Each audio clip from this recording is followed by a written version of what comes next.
Disclaimer: it's inspired by reality, shaped by imagination. When Julia Roberts and Cher sat down at the View table, the producers probably thought they'd get a charming, nostalgic segment about Hollywood's golden years. They were wrong. What started as light banter about Julia's new period drama spiraled into one of the most explosive on-air debates the show has seen in years, a raw, unscripted clash between two women who've each defined an era of entertainment, and who clearly weren't afraid to call each other out. The topic? Whether Hollywood has lost its soul. Julia came in with quiet conviction, defending the artistry and craft of the old studio system, the kind of filmmaking that gave us timeless stories and unforgettable performances.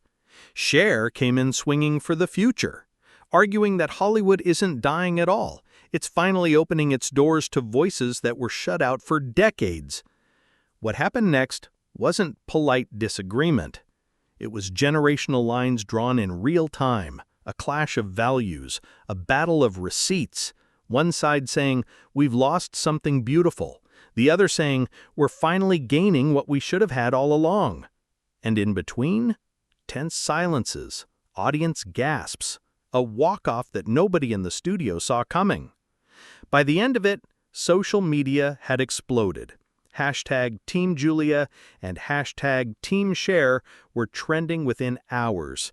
Clips racked up millions of views, and The View found itself at the center of a cultural moment that was about far more than movies. This is the full story of how Julia Roberts and Cher turned a talk show couch into a cultural battlefield. The segment began like any other. Warm lights, easy laughter, mugs of coffee set just so on the polished table. Julia Roberts, poised in a tailored navy dress, was there to promote her new film, a sweeping period piece set in 1950s New York.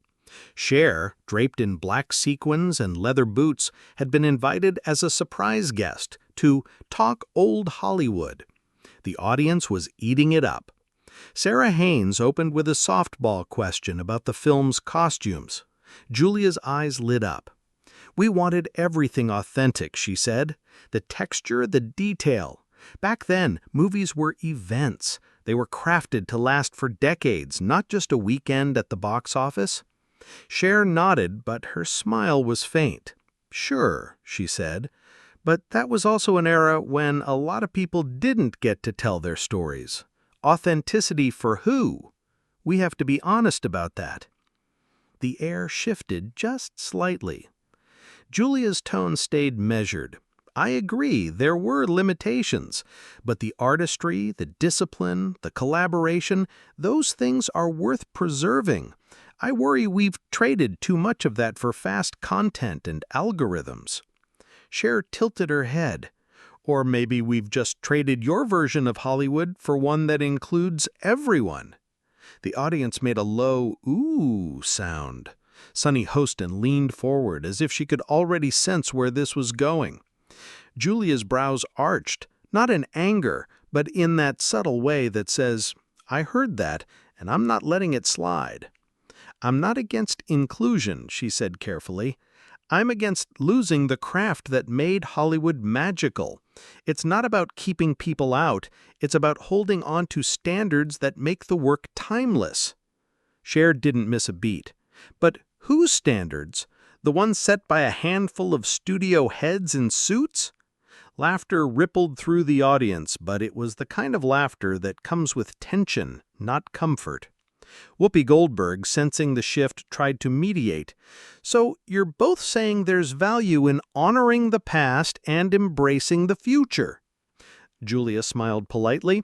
"Of course. But I think we're pretending the past has no lessons worth keeping, and that's a mistake." Cher crossed her legs, the sequins on her jacket catching the light. "And I think we're pretending the past was better than it was. That's my mistake to avoid." There was a pause, not long enough to be awkward, but just long enough for every viewer to feel the undercurrent. For the rest of the segment, the questions stayed on safe ground, favorite co-stars, funniest on-set moments, but the edges were already fraying. Julia would answer a question, Cher would add a sly counterpoint. Cher would praise a new director. Julia would subtly question whether their work would stand the test of time. It wasn't open hostility, not yet, but every shared glance, every too long silence between them felt like a fuse being quietly lit. By the time the producers cut to commercial, Twitter was already buzzing. Viewers at home were tweeting things like, "Did Julia and Cher just throw shade at each other?" And "This is about to get real." Nobody knew it yet, but the polite veneer was about to crack wide open. The commercial break did nothing to cool the tension. If anything, the energy at the table seemed sharper when the cameras came back. The next segment was supposed to be about how Hollywood has changed for women. It sounded harmless enough, but Whoopi's first question, "Do you think women have more control now than in the past?" was like tossing a match onto dry grass. Julia went first. Yes and no.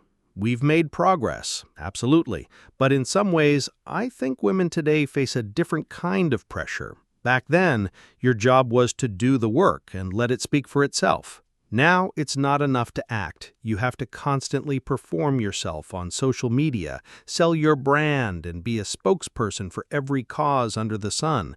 It's exhausting, and I'm not sure it serves the craft. Cher leaned forward, eyes narrowing just slightly. But maybe that's because women finally have a platform to speak for themselves. Back in the so-called golden days, a studio could bury you if you stepped out of line. You want to go back to that? Julia shook her head, but her smile was thin. I don't want to go back to the abuses. I just want to keep the focus on the art, not the noise. That was the opening Cher pounced on. Noise to you might be someone else's truth, she said. When I started, I had to fight to be heard, in interviews, in meetings, even on stage.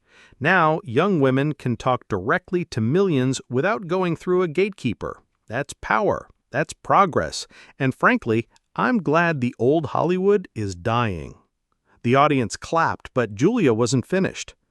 I'm glad some parts of it are gone too, Cher, but tearing down everything that came before, including the discipline, the patience, the mastery it took to make films that still hold up 50 years later, that's not progress. That's amnesia. Sunny Hostin, sensing blood in the water, pushed the question further. So, is this a generational thing? Julia, you've worked primarily in the studio era of the 90s and 2000s. Cher, you've reinvented yourself through multiple decades. Are you looking at the same Hollywood and just seeing different things? Cher laughed, not warmly, but with the sharpness of someone about to land a blow. Julia, you came in when studios were already rolling out red carpets for women like you. You didn't have to fight for every inch the way women before you did. You got to focus on craft because someone else fought the war. The studio went silent. Even Whoopi leaned back a little. Julia's reply came without hesitation. And maybe because of that, I can see what's slipping away while everyone else is celebrating the chaos. You think I don't know hard work? I came from nothing. I had to earn every role. But I also learned from the greats. People who believed movies could be more than disposable content. And I think we're losing that belief. Cher's voice softened, but her words were no less pointed. And I think you're clinging to a version of Hollywood that worked for you. For a lot of us, it was a machine that chewed people up. If the price of tearing it down is losing a little of that so-called magic, I'll pay it. The audience was split. Half clapping for Cher's defiance, half nodding at Julia's defense of tradition. The tension wasn't just personal anymore, it was ideological. When Whoopi tried to move the conversation along, neither woman looked ready to let it go. Julia's jaw was set, Cher's eyes glittered, and viewers at home could feel it in their bones. This wasn't just a debate, it was a generational showdown, and neither side was going to back down. By the end of the segment, hashtags were already trending. Hashtag Team Julia and hashtag Team Cher.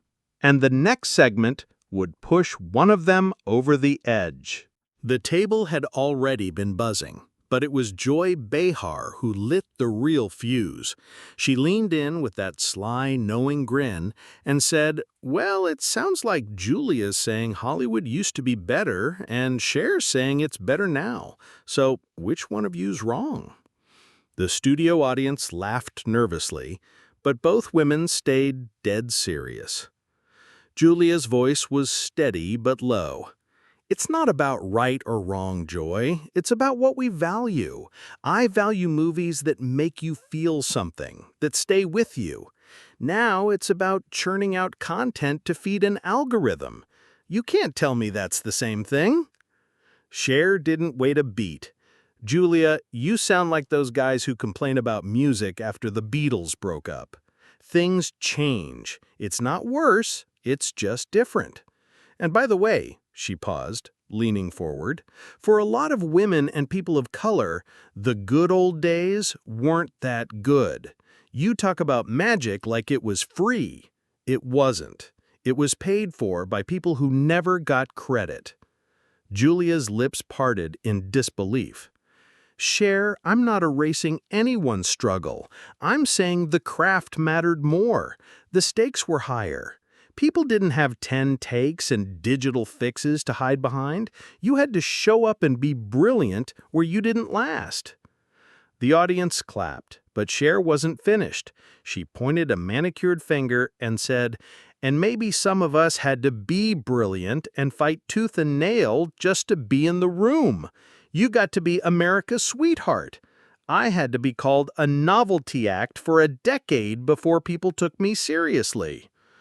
Julia's cheeks flushed, and for the first time her voice rose.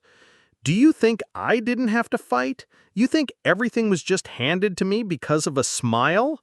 I turned down roles that would have made me richer because I wanted to protect the work. I fought for scripts, for directors who were told they weren't bankable. I bled for this career, Cher." The table went quiet, except for the sound of the audience's shifting seats. Sonny glanced nervously toward the control booth. Cher's tone softened, but the hit was deliberate. "I'm sure you did, Julia, but the difference is I fought for myself. You fought for the system you benefited from. I fought to change it." Julia leaned back, visibly stung, her hand on the table as if grounding herself. She let the silence stretch before replying, "And sometimes in tearing things down, you lose what made them worth having in the first place." The studio was silent for a full 3 seconds. You could feel the divide in the air. Then, somewhere in the back, a lone audience member clapped. Others joined, but just as quickly, the boos started from Cher's side of the crowd. It wasn't just a TV segment anymore, it was a moment, raw, unscripted, and deeply personal. And both women knew there was no going back. The tension around the table had gone from sharp to suffocating. Whoopi Goldberg, who had been uncharacteristically quiet, tried to step in. "All right, ladies, let's all take a breath here. We've got 2 living legends at the table. Let's not have this turn into a Thanksgiving dinner from hell." But the damage was done. Julia's jaw was tight, her knuckles white against her coffee mug. Cher sat back in her chair, cool but clearly still smoldering. Joy, sensing drama and ratings, fanned the flames. "So, if you had to choose which era actually made better art, right now, on the record," Julia turned sharply toward Cher. "The era when you had to earn your place." Cher didn't miss a beat. "The era when only certain people were allowed a place." The audience gasped. That's when Julia set her mug down with a soft but deliberate clink. "You know what? I'm not doing this," she said, standing up. The set froze. Sonny's eyes went wide. "Julia!" "No," Julia cut in, her voice steady but shaking at the edges. "I came here to talk about craft, about love for the work, not to be told that my entire career is just some privileged fairy tale. I've respected you for decades, Cher, but if you can't see that love for this art is what unites us, then maybe we don't belong at the same table." The crowd erupted, some clapping, some booing, all talking over each other. Cher leaned forward, her tone icy but measured. "Julia, I do see the love, but I also see the blind spots. And if walking away is your answer, maybe that's why nothing changes." That hit like a slap. Julia froze for half a second, then shook her head slowly. "Or maybe I walk away because some things are worth more than winning an argument on live TV." And with that, she pushed in her chair, offered a brief nod to Whoopi, and walked off set. The camera, caught in the chaos, followed her halfway before cutting back to the table. The audience was in a stunned silence, until a man in the third row shouted, "Bring her back!" Others followed, chanting her name. Whoopi tried to regain control. "All right, folks, let's keep it civil." But Cher wasn't backing down. She turned to the camera with a wry smile and said, "Guess I hit a nerve." That line sent social media into overdrive before the commercial break even started. You could hear phones buzzing in the audience as people clipped the moment for TikTok and Twitter. In the control room, producers were frantically deciding whether to cut to break early. The floor manager gave the signal, and the music swelled awkwardly. As the screen faded to commercials, the last image viewers saw was Cher sipping her tea, unbothered, while an empty chair sat beside her like a ghost. The stage had just witnessed one of the most dramatic walk-offs in The View's history, and America wasn't going to stop talking about it. By the time The View returned from commercial break, Julia Roberts was nowhere to be seen. Whoopi sat in her seat, hands folded, wearing the expression of a woman who had already rehearsed her "This is live television" apology in her head. "We want to thank Julia for joining us today," Whoopi said, her tone careful. "Sometimes conversations get passionate, and that's okay. We respect everyone's perspective here." Cher simply sipped her tea, eyes fixed forward. The applause that followed felt thin, hesitant. Within minutes, the clip of Julia's walk-off was trending on Twitter under #Julia versus Cher. The split-screen thumbnails, Cher leaning forward, Julia standing up, spread like wildfire. TikTok stitched the clip with captions like, "When your aunt brings up politics at Christmas dinner table." Fans were divided straight down the middle. Team Julia argued that she was standing up for dignity and refusing to get dragged into personal digs. She didn't lose, she chose peace, one tweet with 2 million views read. Team Cher praised her for speaking truth to power and calling out what they saw as a lack of awareness in Hollywood. "If Julia can't handle hearing hard truths, maybe she's proving Cher's point," another viral comment said. By mid-afternoon, both women's reps had issued statements. Julia's team kept it short. "Julia appreciates the opportunity to appear on The View. She believes in respectful dialogue and will always stand by her love for the art of storytelling." Cher's camp, on the other hand, leaned in. Cher speaks her mind. She's passionate about creating a more inclusive industry. She wishes Julia the best, but won't apologize for speaking the truth. Entertainment networks pounced on the moment. ET ran the headline, "Hollywood Legends Collide. Julia Roberts walks off The View after clash with Cher." On YouTube, reaction videos flooded in. Former co-stars weighed in, some siding with Julia's grace, others with Cher's unfiltered honesty. The most surprising twist came from an Instagram Live Julia did later that evening. Sitting in her kitchen, wearing a loose sweater and no makeup, she addressed her fans directly. "I didn't walk off because I was angry," she said, her voice calm. "I walked off because I've spent my life choosing when to speak and when to listen.